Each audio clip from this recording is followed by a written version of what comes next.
atrocities carried out by Israel on the people of Palestine. We saw Kamal Adwan Hospital, the last major hospital in Gaza, being invaded and destroyed. Shame on them.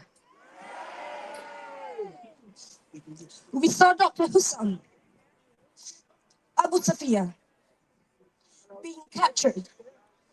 Umran said at least 450 more healthcare workers being detained without any reason, without solid reason. Shame on them. We saw medical students being bombed whilst having their final exams. Shame on them. We have had global actions around the world expressing our collective indignation. These attacks by Israel are deliberate and mean to exterminate the people of Palestine. And in the meantime, a new year had begun. Not happy for our brothers and sisters and children in Gaza. Children and babies are currently dying from cold. It is equally horrific and morose for all of us who are fighting this genocide. Our task is unfinished, and it is incumbent upon us to continue. It may be a new year, but it is the same fight. Just in the last 24 hours, we have seen the murder of Bassam Yusuf Shapura, admin staff at European Gaza Hospital, and Hania Abu Salama, another admin staff at Al Auda. We implore the UK government to see the situation as it truly is, with the numerous evidence given by our colleagues as eyewitnesses of the crimes against humanity dished out by Israel on a daily basis. We plead them to allow children to enter the UK for treatment. We urge them to comply to international human law and the International Criminal Court's arrest warrant for Netanyahu and Gallant. And to acknowledge that the UK, with its long history and solid commitment to Israel, is complicit in this ethnic cleansing. Stop the mollycoddling. The answer is simple. It is on your cards. Stop arming Israel now. Stop arming Israel now! Free Palestine. Thank you.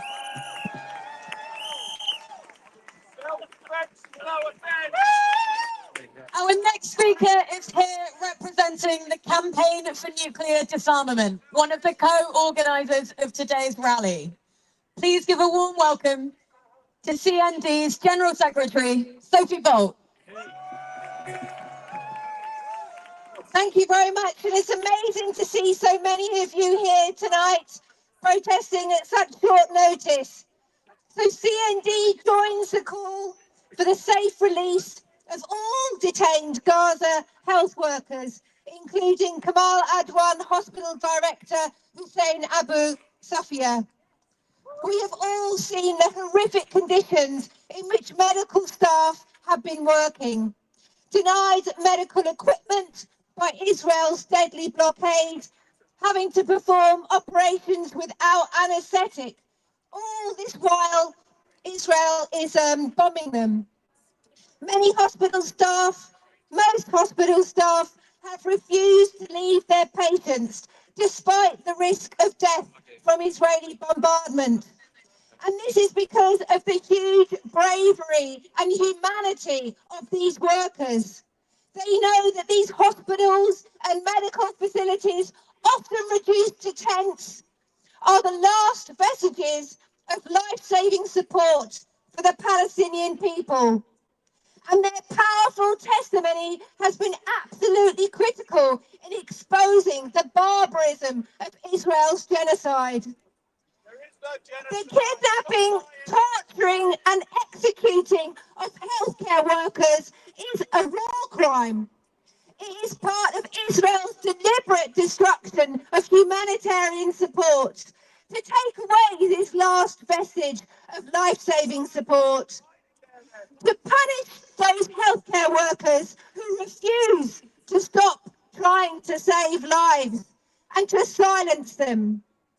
And what is Biden's response?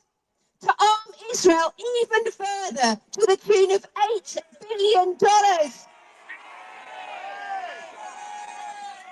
And what is NATO's response? To call on Britain to spend billions more on building missile defence systems. So bases like Akriti in Cyprus can shoot down long-range missiles and nuclear weapons. This is all about arming up to support an even greater Israeli expansion, and it risks the confrontation with Iran. Terrible, terrible threat to us all. So we have to keep speaking out, protesting and shaming our government into ending its complicity in this genocide. We continue our call for an immediate ceasefire, for an arms embargo, for the safe release of all those detained healthcare workers in Gaza, and of course, for Netanyahu to be arrested as the war criminal he is. Thank you. Free, free! Palestine! Free, free! Palestine! In our thousands, in our millions! We are all Palestinians! In our thousands, in our millions! We are all Palestinians! And across the world, in our millions, in our We billions! are all Palestinians! Our next speaker is the independent MP for Islington North. Please give a very warm welcome to Jeremy Corbyn. Thank you. Thank you all for being here tonight. Thank you all for turning out week in, week out at all the demonstrations that have been held in support of the Palestinian people. And thank you for your commitment to be here as often and as long as it takes until the people of Palestine are able to live in peace and freedom in a recognized country called Palestine. And thank you all for the solidarity that's been shown continuously to incredibly brave medical professionals in Gaza, in the West Bank, and doing their best in refugee camps as well to tend to people in their most desperate hours of need. The idea of a doctor having to amputate the limb of a child without anaesthetic, without any proper medical equipment, just to try and save a life, shows the levels of dedication they've got and shows their determination. But none of this is necessary.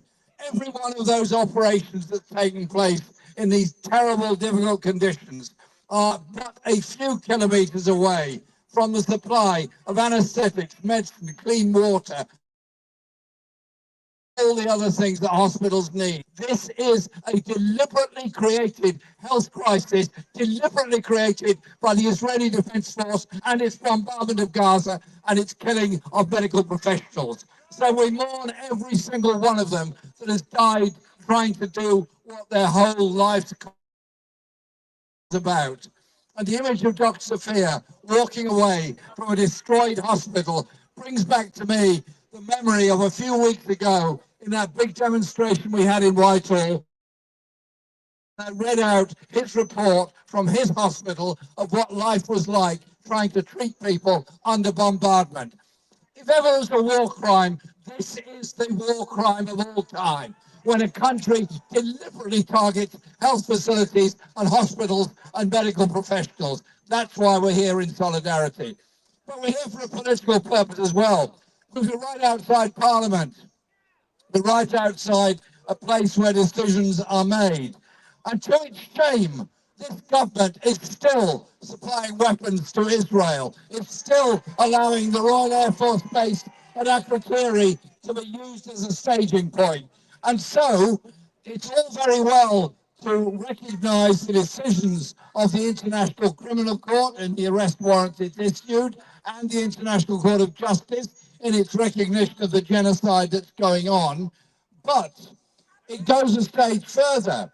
If a country or a company or a person knowingly and deliberately supplies weapons to somebody they know is committing war crimes and killing civilians, which is itself a war crime, then the long arm of international law also extends to those companies and that government. That's why our campaign has to be for the end of arms supplies to Israel, a demand to evacuate all Israeli forces from Gaza and the complete evacuation of Israeli forces from the West Bank and recognise what Israel is doing at the moment by occupying southern parts of Lebanon and Syria.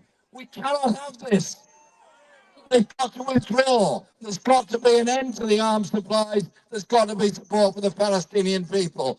They have been through hell and high water, not just over the past 18 months, but over decades and decades. And so we're here to say we, people in this country, are with the people of Palestine, and we will stand forever with the people of Palestine until they have their peace and have their freedom. Thank you very much. Free, free! Free, free!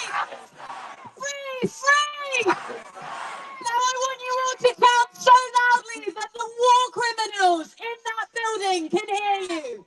Stop arming Israel! Stop arming Israel! Stop arming Israel! Stop arming Israel! Stop arming Israel! Stop arming Israel! And stop bombing Gaza! Stop bombing Gaza! Stop bombing Gaza! From the river to the sea! From the river to the sea! From the river to the sea! And from the sea to the river! 5, 6, 7, 8. Our next speaker is the MP for Leeds East, who has been at the forefront of Parliament calling for a full arms embargo on Israel. Please give a warm welcome to Richard Bergen. Thank you very much.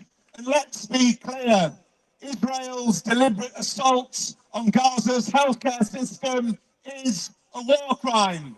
Israel's attacks on hospitals, Israel's attacks on ambulances, Israel's jailing of hundreds of healthcare workers, they are all war crimes. International law is very clear on this. But the truth is that Israel feels it can get away with this destruction of Gaza's health system because Israel has been allowed to get away with so many other war crimes. Being allowed to get away with what Human Rights Watch labelled Israel's crimes against humanity. Allowed to get away with what Amnesty has concluded is a genocide. The world's top courts have spoken out, yet Israel continues its war crimes day after day. Why? Because governments refuse to take the action needed. Calls for ceasefires are not enough. Condemnation is not enough. Any government that wants to force Israel to end its war crimes and that wants to defend international law must act. And acting must mean sanctions. Sanctions to stop all arms sales to Israel. Impose an arms embargo now. Sanctions on trade. Ban all Israeli settlement goods now. Sanctions on Israeli officials now. Our task this year must be to build the biggest campaign we've ever seen for sanctions on Israel. I recently coordinated a letter to the Foreign Secretary with my colleague Imran Hussain MP from over 60 parliamentarians from 7 political parties calling for comprehensive sanctions on Israel. And we will keep pushing in Parliament until our government acts. Sanctions are simply a question of political will. As a Palestinian lawyer told a recent meeting of MPs I organised in Parliament, Britain knows how to organise tough sanctions. Just look how quickly it imposed them on Russia over Ukraine. So enough of the double standards. Enough of the double standards. The time for words has long gone. It's time to end all arms sales to Israel. It's time for sanctions on Israel. Stop arming Israel. Stop arming Israel. Stop arming Israel. Free Palestine.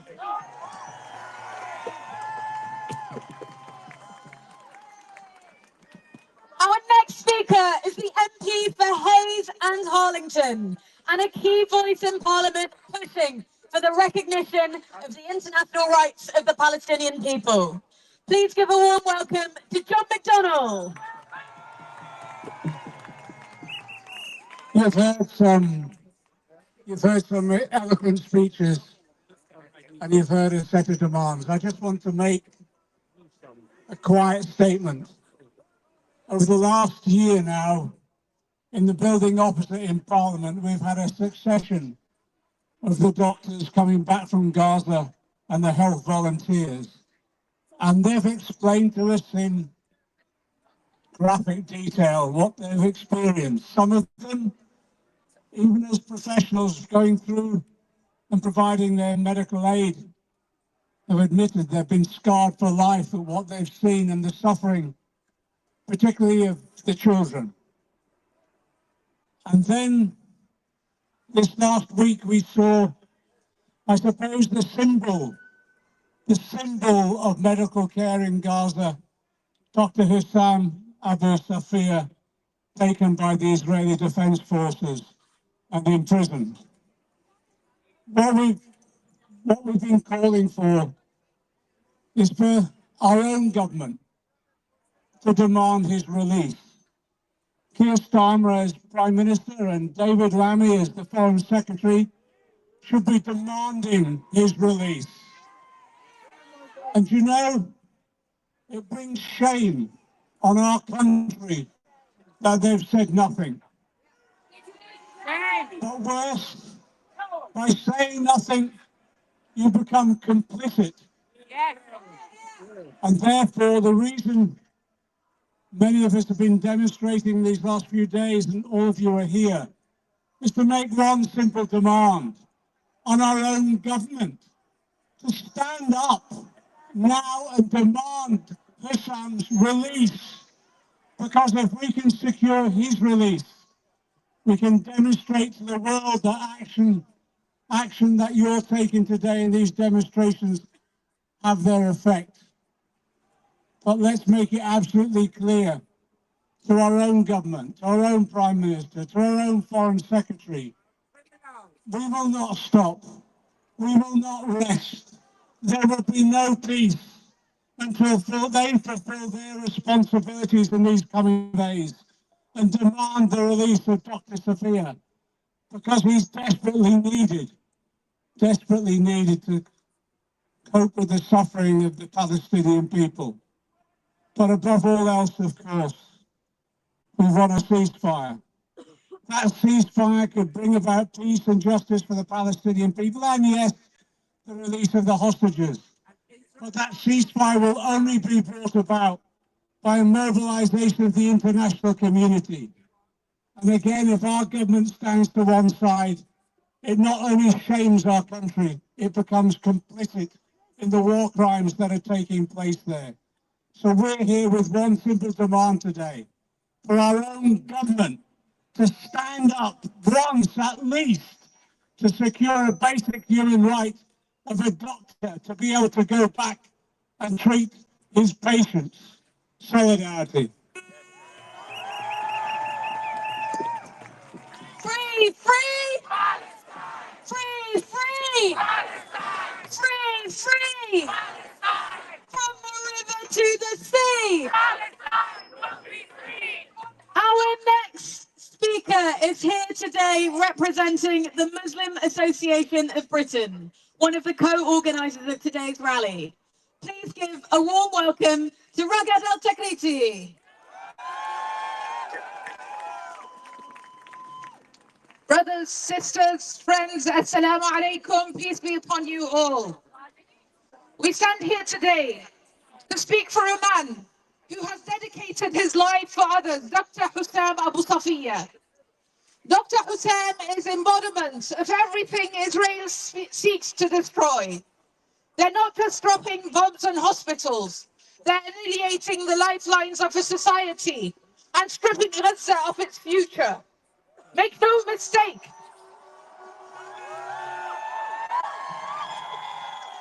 Make no mistake, this is not an isolated act of cruelty. It's a calculated strategy. Israel is targeting doctors, journalists, professors. They want to systematically erase Gaza, not just from maps, but from memory.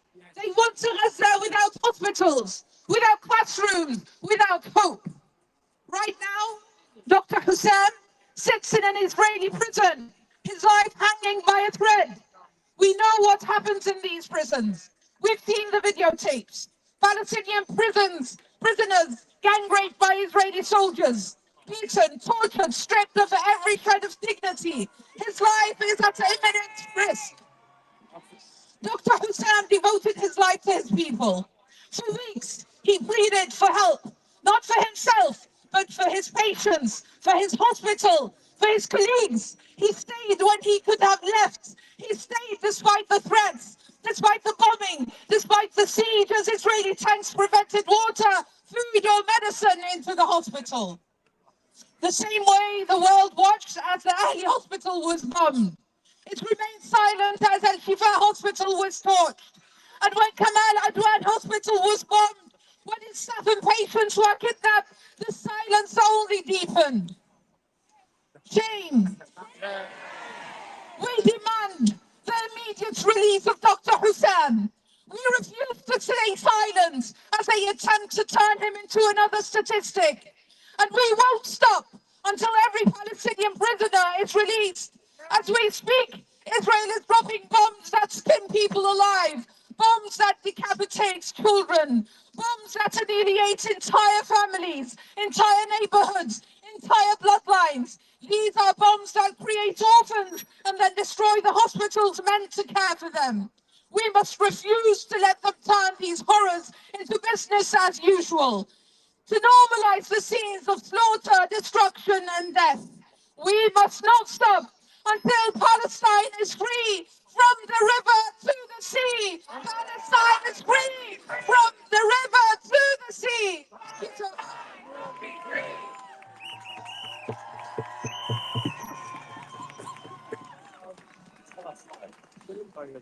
Our next speaker is here today representing the Stop the War Coalition, one of the co-organisers of today's rally.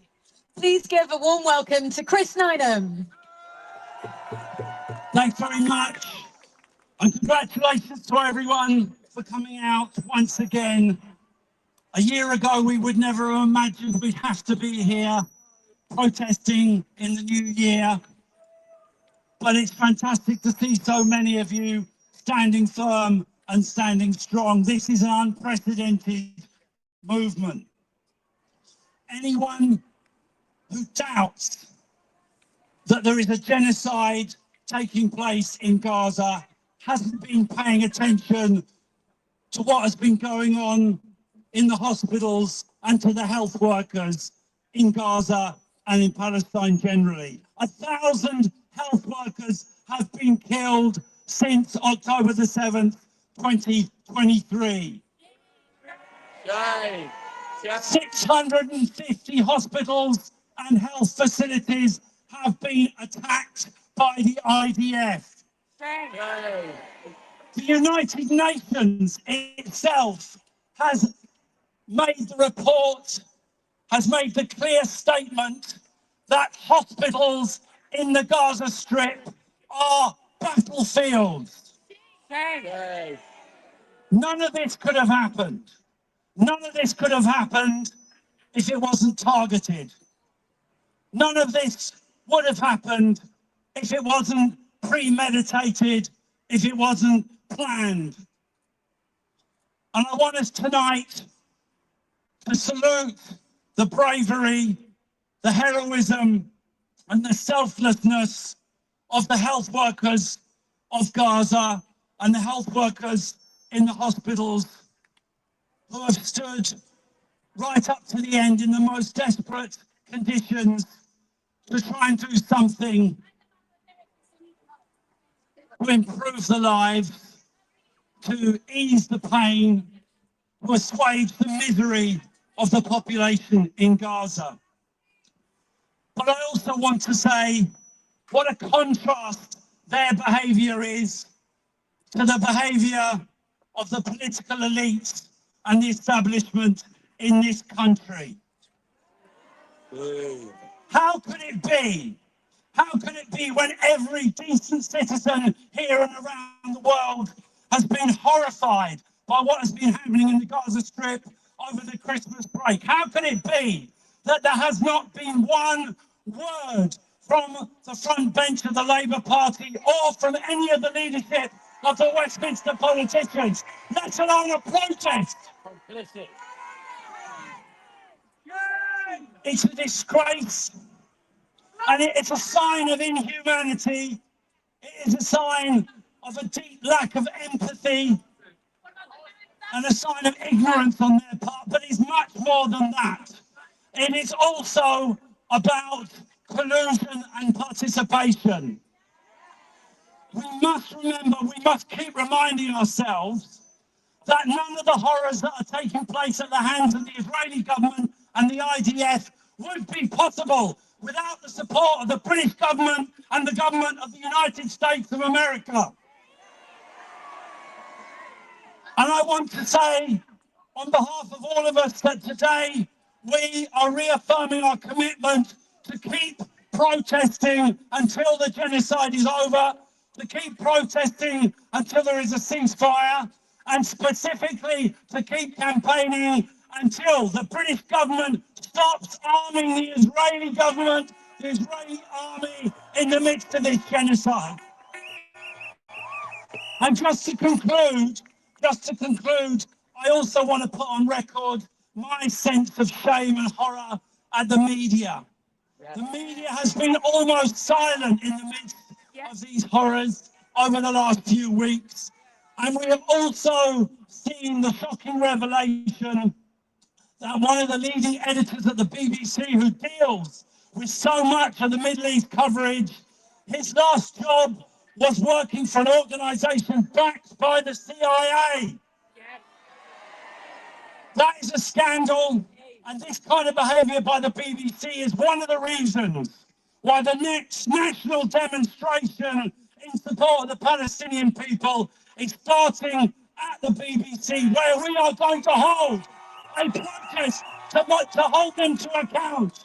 So make sure not just that you are there on the 18th of January, in less than 2 weeks' time, but make sure that everyone in the movement knows that this has got to be another massive show of opposition that will reverberate around the world to say, we will not rest until the genocide is over and Palestine is free. Thank you very much. Free, free! Free, free! Free, free! 1, 2, 3, 4! Occupation no more! 5, 6, 7, 8! Israel is a terrorist state! 1, 2, 3, 4! Occupation no more! 5, 6, 7, 8! 1, 2, 3, 4! 5, 6, 7, 8! Israel is a Israel is a Israel is a free, free, free, free, from the river to the sea, from the river to the sea, Palestine will be free! from the river to the sea, Palestine will be free! and from the sea to the river. Palestine will live forever! Our next speaker is a Palestinian activist and writer, here today representing the Palestinian youth movement. Please give a warm welcome to Janine Harani. Free, free! Free, free! From the river to the sea! Palestine will be free! From the sea to the river! Palestine will live forever! We are here today on the 6th day of 2025 to send a message loud and clear that there are no new beginnings while Gaza is under genocide. That there are no new beginnings while our people are being massacred. There are no new beginnings while our hospitals are being obliterated. There are no new beginnings while our doctors are being disappeared. There are no new beginnings without Gaza. The political class of this country sitting there in that building want everyone to believe that we are tired, that we have given up, that we have been defeated. But this could not be further from the truth. The path to liberation is long and it is hard. It is called a struggle for a reason. Our struggle is filled with moments of glory and moments of setback, but our people, the Palestinian people, the Arab people, the Muslim people, and people of conscience around the world have been resisting against Zionism and against imperialism for over 100 years. Like those who came before us, we are prepared to keep fighting for another 100 more years because there is no greater honor on this earth than belonging to the Palestinian struggle.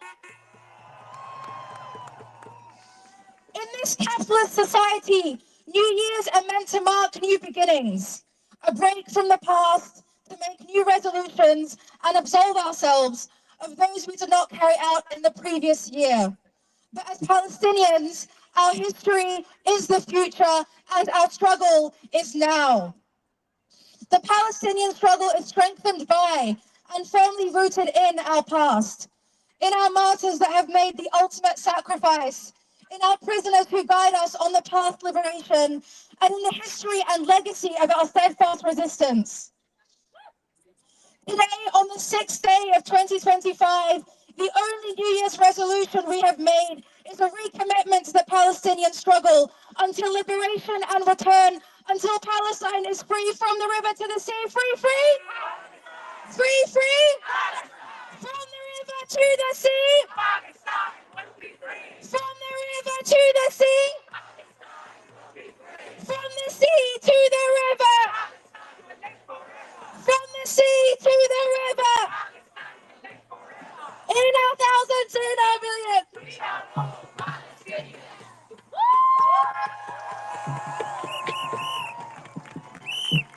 Our next speaker is here today representing Friends of Al-Aqsa, one of the co-organisers of today's rally.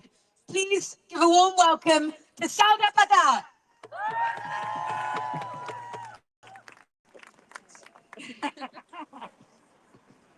Brothers, sisters, friends, thank you all for coming out here today on this very cold evening. It's important I mention how cold it is, because as we stand here, over in Gaza, babies are freezing to death. Shame! Shame! 8 babies have been killed as a result of hypothermia.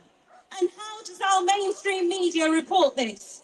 As though this is some rare occurrence, instead of calling it what it is, a war crime, a genocide. And so, whilst we welcome in the new year, Israel has continued its policies of ethnic cleansing and genocide in Gaza. Israel has burnt down Kamal Adwan Hospital, the last hospital in northern Gaza. And nearly 200 people have been killed in just the first 3 days of the year. Countless health workers tortured and detained, including Dr. Hussam Abu Safia, the director of Kamal Adwan Hospital. Israel has shown us time and time again that they have no plans in stopping their genocide on Gaza, eliminating women, children, teachers, and healthcare workers. How many more emergency rallies will we have to hold in order for this government to take action? The indiscriminate bombing of a civilian population isn't enough for this government to take action. The killing of over 1,000 healthcare workers isn't enough for this government to take action. And the US government and the other Western powers who are fighting financing and upholding this genocide. When it's been enough for you to take action. We need to see immediate action from the people that we have elected in.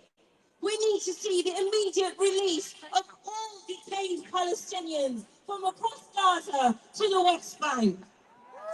We need to see an immediate end to all arms sales, and we need sanctions to be placed on Israel immediately. And so, while this government continues to sit back and refuse to listen to the people claim to represent, we will continue, just as we have been doing for months, as millions of us have been doing all across the globe, to march, to lobby, to boycott. And so I have one request for you. The next national demonstration will be on Saturday, the 18th of January. I want to see you all there. Bring your friends and families as we march from the BBC headquarters, who have played an active role in enabling this genocide.